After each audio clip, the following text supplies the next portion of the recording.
on, everyone? Matthew from therighttrader.com back again with another cryptocurrency video. Today we're going to be talking about Cardano, which is currently sitting at the 11th spot with a market cap of right under $1 billion. And in this video we're going to be doing a 2020 analysis and price prediction for Cardano. Now, it really feels like this is one of the old OG altcoins at this point. It stood the test of time in a way, and it's still kicking, it's still here. Still within the top 15, which is really nice. And if we look at the Bitcoin dominance, the reason why I bring this up is because while I took a look at the chart itself, I actually noticed that we're seeing a lot of patterns on altcoins chart, which could lead to an altcoin season, right?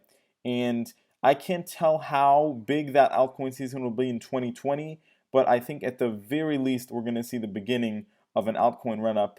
It could even be, a full-scale altcoin run-up, right? It's hard to tell the scale of it and when exactly it's going to start. All the altcoin charts seems to be showing maybe a little bit towards the second part of 2020 is when it's going to really start to ramp up. But this high Bitcoin dominance, combined with what we're seeing on a lot of the altcoin charts, really seems like we are going to see money flow back into altcoins as Bitcoin stays somewhat stable, might drop a bit, but overall stays relatively stable, while some of that money can go back into altcoins and actually push them up higher, especially compared to Bitcoin. So that is something that bodes really well for the altcoins out there, which Cardano is obviously part of.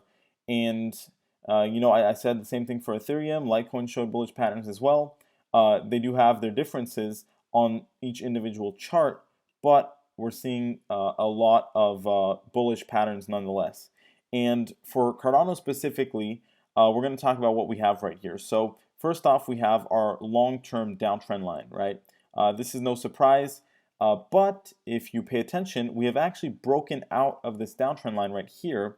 And obviously we've stayed very flat, but we have broken out of the downtrend, which is actually a huge sign. And this is one of the initial signs that we need to see to then get a really big move higher, right? So now we're in this consolidation phase, really tight consolidation phase where we're barely moving, right? We're very flat, and this can go on for some time still, but we are most likely gonna see a revival in due time. Now, what I wanted to say is, we could have also drawn this downtrend line previously like this, and we could have been like, oh, it broke out of the downtrend line, we're good to go, right? So you may be questioning that, but if we draw this downtrend line in a more unusual way, which we had to do for Ripple to make sure it was accurate, was to take this peak right here and to draw it out, we'll actually notice that we, even drawing it like this, we broke out of the downtrend line as well, right? So I don't think that there can be any arguing that we've actually broken out of the downtrend itself as far as those trend lines are concerned. And that's a big deal, right? That means that we got that initial step towards, the very beginning of what could be, initially a consolidation and then a move higher. Now, MACD has obviously flattened out a lot, not much information there. And the RSI here on daily candlesticks doesn't give us that much information as well, right? We had some up and downs, but overall not much information. However, if we move over to the weekly candlesticks, we're going to see something pretty interesting here. What we can see on the RSI specifically is we actually dropped to oversold area and we bounced back above that, right? We went below the 30 line on the RSI and we now moved back above that and we're hanging steadily around 40 on the RSI. So this is a really big deal actually, right? This is actually a bullish pattern, and especially that this is on a weekly time frame, that makes it even more trustworthy, right? Than if we were to have, a daily time frame.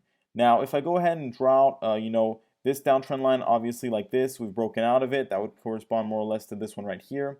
And if I take it, from this peak over here to this one, obviously, in that sense, we do still have a little bit of a downtrend on the RSI, but it's actually more of a symmetrical triangle formation on the RSI itself, right? So nothing to be concerned about there. Overall, the RSI, just by showing that move a little bit below 30 and then quickly coming back above it, that's a really big deal that can't be underestimated, right? And that shows that, in a way, the selling has stopped. And that's what I was going to mention is, even if Cardano isn't going to go back to its all-time highs this year, right?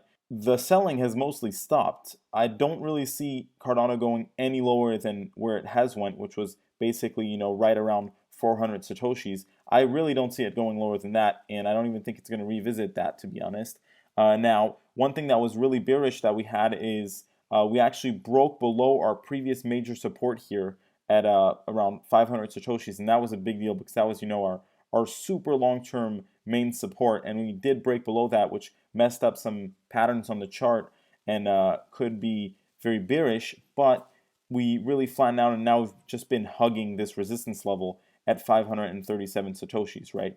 So any move above 537 Satoshis is going to be very, very critical and, something that's going to be extremely bullish. After that, we can very quickly move over. I'll go ahead and draw out these resistance areas.